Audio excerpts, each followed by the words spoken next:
Bonjour à tous et à toutes, bienvenue dans ce quatrième épisode du Meetup Discovery Discipline, la méthode radicale pour exceller en Product Discovery.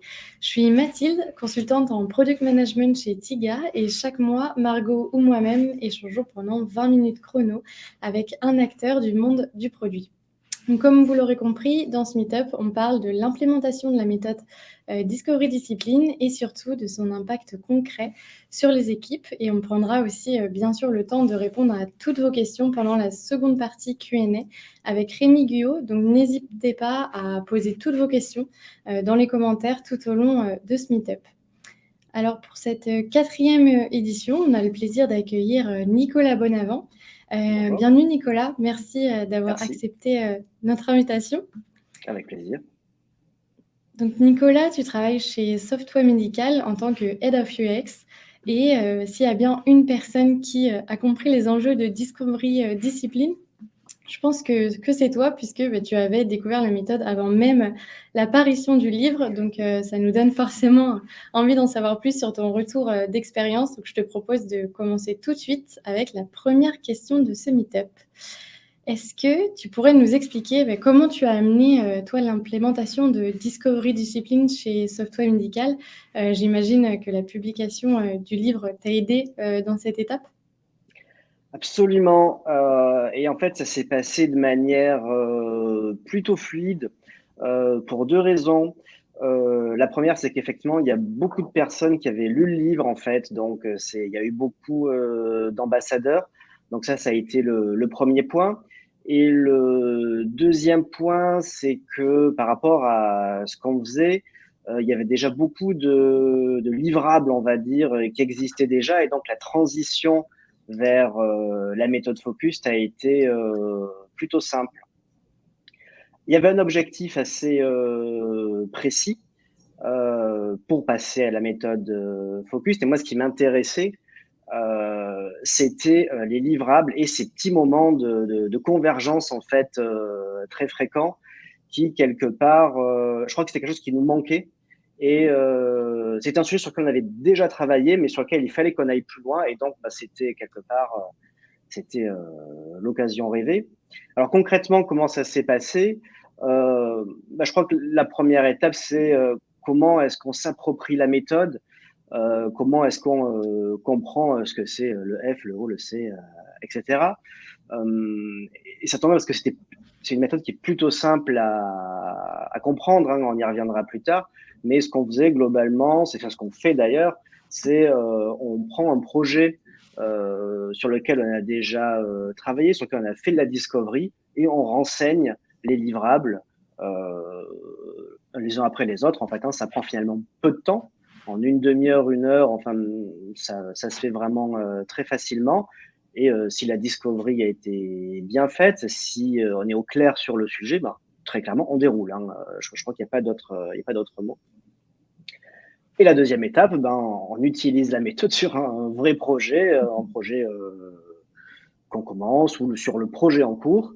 Et on regarde ce qui se passe. Hein, ben, ça amène un questionnement et un regard qui, je trouve, est très intéressant.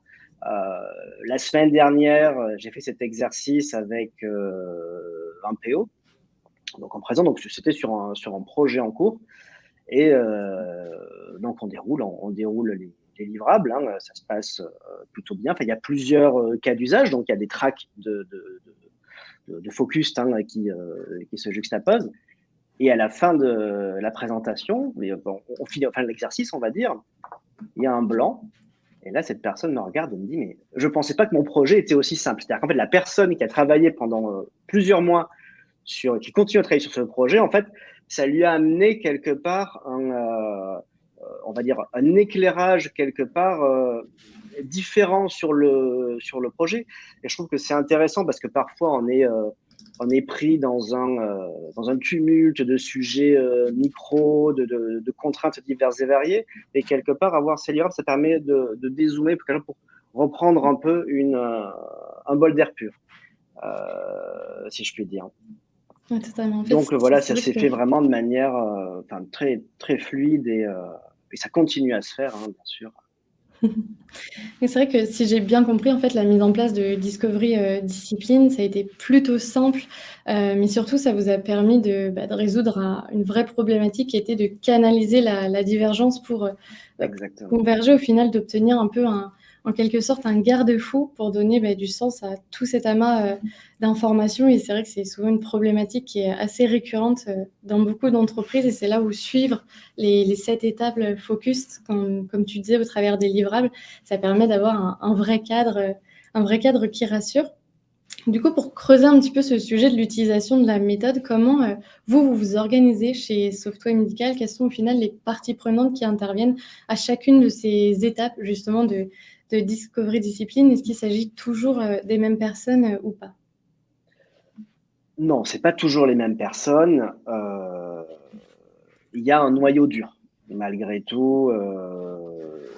Product, design Mhm. et tech, globalement, c'est un peu le noyau dur. Et même si c'est pas toujours systématique, on essaie d'avoir quand même une implication assez forte des trois, je sais pas, de la Sainte Trinité, si je puis dire. Mais il y a une étape qui est un peu, qui à mon sens est un peu, comment dirais-je, où on essaie quelque part d'impliquer davantage de monde. C'est bien sûr, c'est la première, hein, c'est l'étape frame, parce que quelque part, c'est là où on va euh, définir l'ambition du projet, on va devoir cadrer, c'est là où quelque part, on va devoir aller chercher le plus d'éléments de contexte pour quelque part amener une ambition, des métriques de succès, un damage control qui soit le plus clair possible. Et donc là, effectivement, on va impliquer potentiellement beaucoup de monde, pas forcément en synchrone d'ailleurs, hein, c'est pas forcément une réunion, hein, ça peut être fait en, en différé. Mais donc là, on va impliquer le marketing, on peut impliquer les ventes, toute la partie opération, donc les chefs de projet ou les consultants en déploiement, voilà, et éventuellement après les directeurs de produits qui sont impliqués pour donner voilà, des éléments de vision.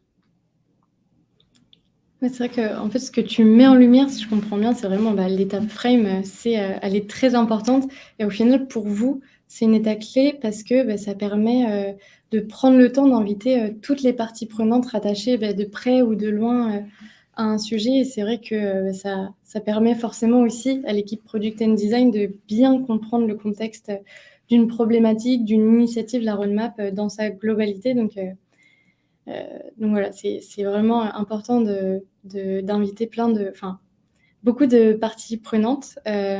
J'imagine que vous, ça vous permet aussi forcément par extension d'onboarder et d'aligner toutes ces personnes, sur le sujet, en question. C'est aussi un des avantages à utiliser, la méthode. Est-ce que justement Totalement. tu pourrais Ouais, nous ouais. Totalement. Et ça nous permet d'identifier les attentes qui pourraient être déçues. mmh, Parce que voilà, ce sont des projets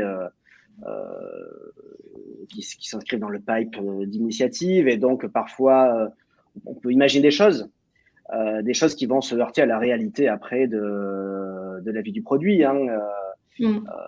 et donc là, ça permet effectivement de se dire, ah là, cette personne avait un pressentiment ou aurait aimé que ce soit comme ça, on ne pourra pas faire comme ça. Et donc en fait, ça veut dire qu'il faudra communiquer d'autant plus pour aligner et expliquer en fait que voilà, le fameux vrai besoin ou la contrainte technique ou peu importe la raison, mais il faudra expliquer pourquoi aussi on fait les choses, on fait les choses comme ça. C'est identifier la direction et expliquer pourquoi on va tous ensemble dans cette direction.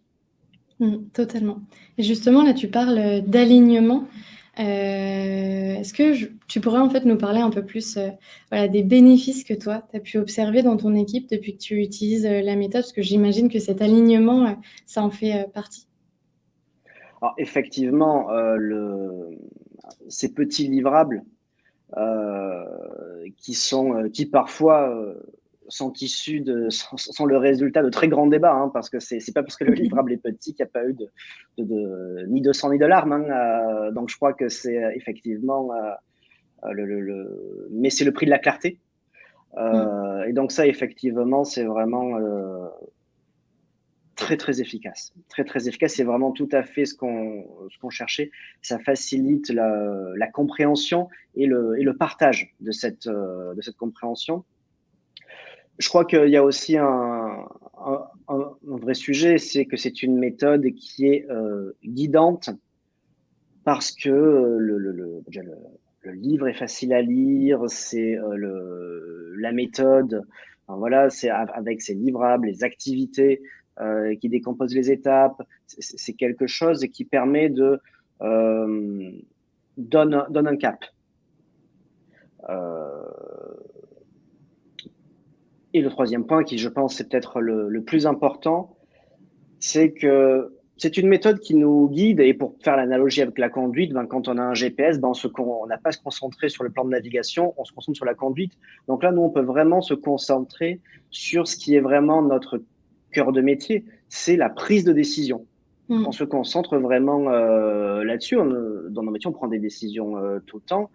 Et quelque part, cette méthode, elle nous permet de nous concentrer là-dessus et ça nous force à nous dire fréquemment c'est dans cette direction qu'on va et pas ailleurs. Et en fait, la question, c'est qu'est-ce qui fait une bonne prise de décision? Et souvent, il y a un peu deux choses qui ressortent. Souvent, on parle des biais, et c'est vrai que les biais peuvent impacter une prise de décision, mais il y a un autre élément qui joue beaucoup sur la prise de décision, c'est le bruit. Le bruit, il y a du bruit dans tous nos projets. Enfin, c'est même un tumulte, je sais pas, un fracas, un tonnerre. Et du coup, cette méthode, elle permet de réduire le bruit pour se concentrer quelque part sur trouver la bonne direction et la communiquer aux autres acteurs de l'entreprise, du projet. C'est vrai que pour rebondir sur ce que tu viens de dire, finalement, la discovery, c'est très lié à notre capacité à prendre une décision, parce que diverger, explorer, c'est très bien et c'est vraiment très important, mais le plus gros du travail, au final, c'est de converger, et la méthode, elle permet de nous guider dans ce travail difficile qui est de décider d'une solution au détriment d'une autre, voire de plusieurs autres parfois.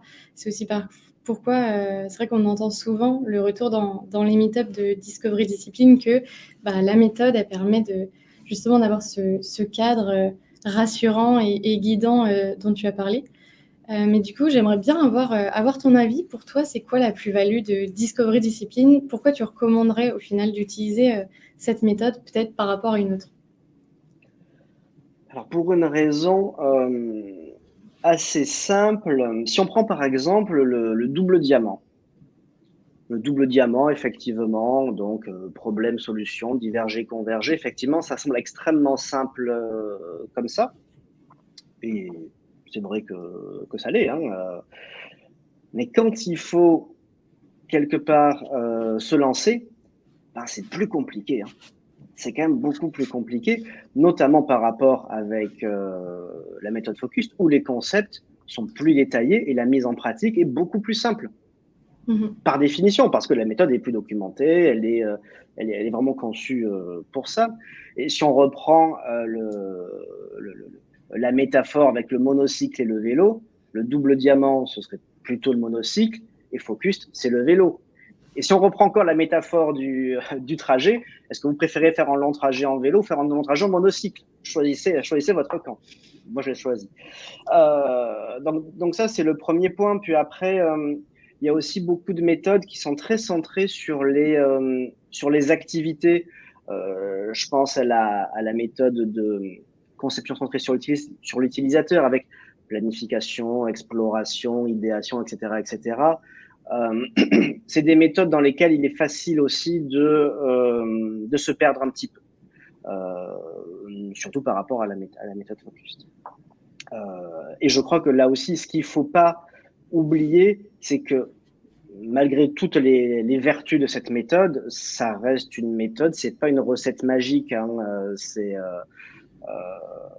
ça vous met effectivement devant vos responsabilités, hein, comme on disait tout à l'heure. Il y a une phrase que j'aime bien c'était le fondateur d'Atari qui disait dans Bon jeu vidéo qu'il devait être easy to play et hard to master. Et c'est vrai que le côté easy to play, avec ce petit framework focused, c'est vrai que c'est quand même vraiment facile à mettre en œuvre, même pour quelqu'un de plutôt novice. En tout cas, ça permet de mettre le pied à l'étrier, plus exactement.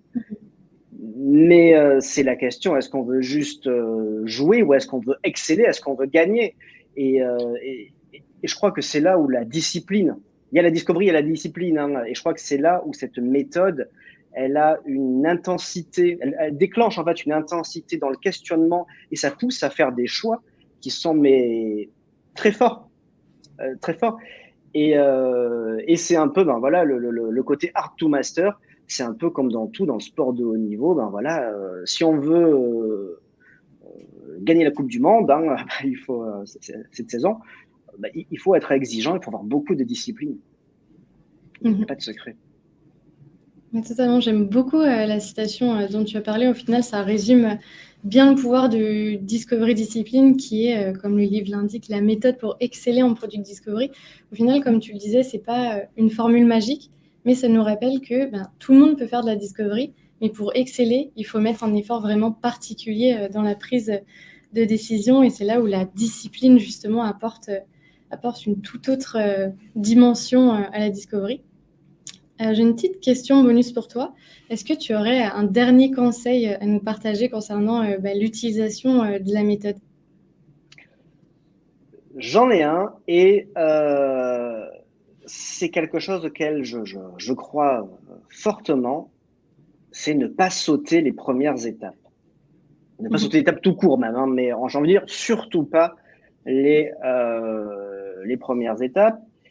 Et j'ai eu cette conversation il y a quelques temps sur, c'était un peu un débat quand on retravaille sur des fonctionnalités qui existent déjà ou dans le cadre de redesign de fonctionnalités. Et il y a eu, et est-ce qu'on ne pourrait pas sauter les 3 premières étapes? Parce que bon, là, on peut rentrer directement dans le sujet. Hein. Eh ben, je crois que surtout pas. Surtout pas. Et même, en fait, mon avis, ce serait même de vraiment de faire là, de se concentrer même sur ces 3 premières étapes parce que surtout dans un cas de redesign, par exemple, si on doit revenir sur quelque chose, il faut se poser la question pourquoi? Est-ce qu'on a tous les mêmes intentions? Est-ce que tout le monde a les mêmes envies, a les mêmes enjeux dans ce projet-là? Est-ce qu'il y a un alignement là-dessus? Parce que peut-être que dans un cas, on va vouloir mettre l'accent sur un refactor, mais quitte à revenir sur cette fonctionnalité, est-ce qu'on ne pourrait pas rajouter une nouvelle feature? Est-ce qu'on ne pourrait pas faire ci, faire ça, améliorer l'existant? Et en fait, non, surtout pas. Surtout ne pas sauter d'étape. Hein, discovery, discipline. Et donc, je crois que il faut pas chercher à sauter d'étape et faire preuve de discipline. Mais en tout cas, on notera bien ce conseil. De notre côté, il ne faut pas sauter les étapes, comme tu le disais, parce que c'est vrai que, au final, comme tu le dis, chaque étape est importante, parce que c'est un vrai cheminement de pensée qui permet d'aboutir brique par brique à la prise de décision que tu mettais en lumière tout à l'heure. Donc, encore une fois, la discipline, c'est vraiment la clé au final d'une discovery réussie. C'est ça. Et puis même si ces documentations, ça sert pendant la discovery, mais ça peut même être réutilisé après la discovery. C'est vraiment un moyen de définir la direction et de la partager. Et de la partager même aux personnes qui n'ont pas les mains, on va dire, dans la discovery au quotidien. Oui, totalement. Et du coup, juste par curiosité, pour conclure, c'est quoi l'avenir de Discovery Discipline chez Software Medical maintenant que la méthode a bien été implémentée? L'avenir, effectivement, c'est de rendre ça systématique. L'idée, c'est de continuer à créer cette quête, on va dire, ou cette culture de création d'alignement. Je ne sais pas comment on peut dire ça, mais c'est vraiment l'objectif numéro 1 et de faire ça, d'avoir cet état d'esprit déjà au sein des équipes produits et même de le répartir de manière beaucoup plus large au sein de la société. Écoute, c'est, très clair. Merci beaucoup, Nicolas, pour, cet échange, hyper, instructif. On a eu beaucoup de conseils, concrets. On a réussi aussi à tenir le pari des 20 minutes d'interview, donc c'est parfait.